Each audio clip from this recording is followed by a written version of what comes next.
এইবাৰ মানুহে গম পাই গৈছে যে হিমন্ত বিশ্ব শৰ্মা ডাঙৰীয়া অসমৰ ভিতৰত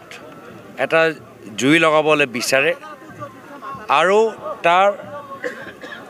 প্ৰথম পৰ্যায় তাৰ এক্সপেৰিমেণ্ট হিচাপে পাইলট হিচাপে তেওঁ সেই কামখিনি BTR নিৰ্বাচনত কৰিছে যি সময়ত কংগ্ৰেছ চৰকাৰ থকাৰ দিনত স্থানীয় মানুহবোৰে বন্দুকৰ ৰাস্তা এৰি শান্তি পথত আহিলে হে আজি তাৰ বিপৰীত পৰিস্থিতিত হিমন্ত বিশ্ব শৰ্মা ডাঙৰীয়া বিচাৰে যে অসমৰ যুৱকসকল আকৌ বন্দুকৰ ৰাস্তা লওক এটো আমি গৰিহণা দিছো এটো কোনোৱে বিচৰা নাই হিমন্ত বিশ্ব শৰ্মা ডাঙৰীয়া ক্ষমতাৰ কাৰণে অসমৰ ভিতৰত জুই লগাব বিচাৰে এই জুই মাত্ৰ কংগ্ৰেছ দলহে নুমাব পাৰে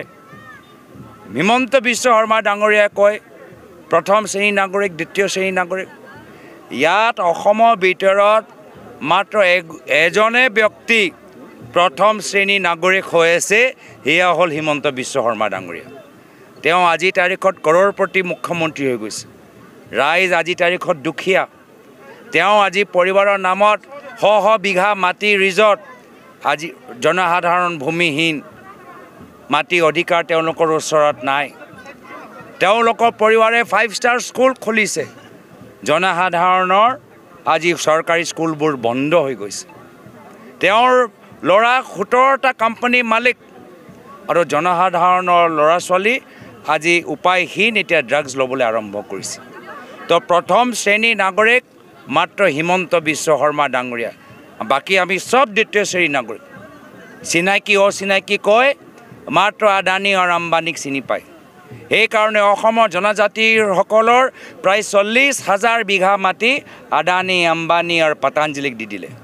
ইয়াৰ ভিতৰত বড়ো আছে ৰাভা আছে ভাষে সংখ্যালঘু আছে কাৰ্বি আছে ৰাভা আমাৰ খিলঞ্জীয়া মানুহ আছে ধৰ্মীয় সংখ্যালঘু মানুহ আছে তেওঁ মাত্ৰ আদানী আৰু আম্বানী পতঞ্জলিক চিনি পায় আৰু কাকো চিনি নাপায় বিজেপি ভিতৰৰ মানুহখিনিও চিনি নাপায় তো সেই কাৰণে আজি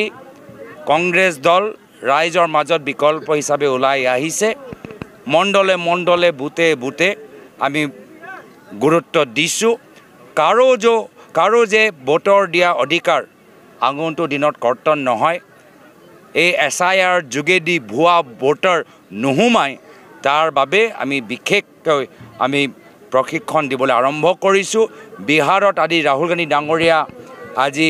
ভোট অধিকাৰ যাত্ৰা আৰম্ভ কৰিছে সেই যাত্ৰাৰ পৰাও কিছু গুৰুত্বপূৰ্ণ শিক্ষা আমি আগন্তুক দিনত আমি কংগ্ৰেছে অসমৰ ভিতৰত আমি ৰাইজৰ মাজত লৈ যাম